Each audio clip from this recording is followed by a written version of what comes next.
Модератор на трибината беше доцент доктор Лазар Јовевски, а излагачи професор доктор Јасна Бачовска-Недич, доцент доктор Жанета Поповска од мисијата на ОПСЕ во Скопје, професор доктор Тихомир Стојановски и доцент доктор Димитар Јовевски. Професорката Бачовска-Недич од Правниот факултет ја истакна улогата на медиумите и новинарите во однос на говорот на омраза и нивната одговорност кон јавно изречениот збор.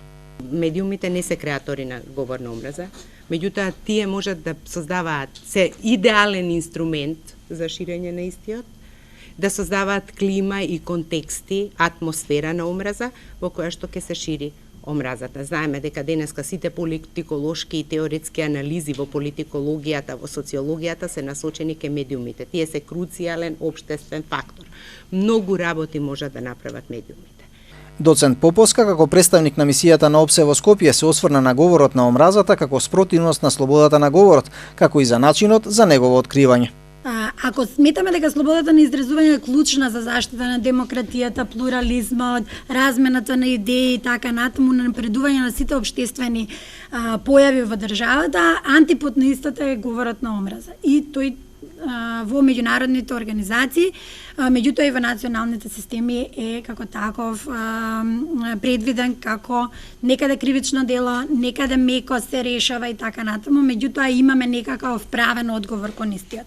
Професорот Стојановски од Факултетот за драмски уметности предупреди на опасноста од мешањето на приватниот и јавниот говор, истакнувајќи го значењето на зборовите како зачетници на делата кои следат по нив.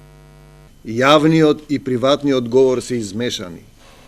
Ние можеме приватно да зборуваме што сакаме и за тоа ќе одговараме, бидејќи тоа што го мислиме и што го зборуваме, најнакрај ќе се материализира еден ден, дека ако вие постојано повторувате дека не сум добар, не ми се допаѓа, тоа ќе ви се случува. Но кога приватниот говор ќе го измешате во јавниот, тогаш ние имаме проблем. Бидејќи еден лошо изговорен збор кој поаѓа од вас и носи омраза, семе на омраза, понатаму се материализира во дејство кај одредена групација. Значи, вие можете од еден изговорен лошо збор на челник кој излезен јавно и треба да го води народот во праведност, во мир и во заедништво, да предизвика војна. Доцент Јовевски од Правниот факултет се осврна на големата улога на интернетот и социјалните мрежи во молцкавичното ширење на говорот на омраза, особено меѓу младите генерации. Од која се појави интернетот негде таму далечната 1995 година, до појавувањето на социјалните мрежи, феноменот кој што го носат со нив како такви инструменти кои што функционираат заради постојањето на интернет, представуваат плодна почва како за развивање на убавиот збор, ама така од друга страна и за развивање на говорот на омраза. Секојдневно вие и јас сме сведоци на различни ситуации на говори на омраза.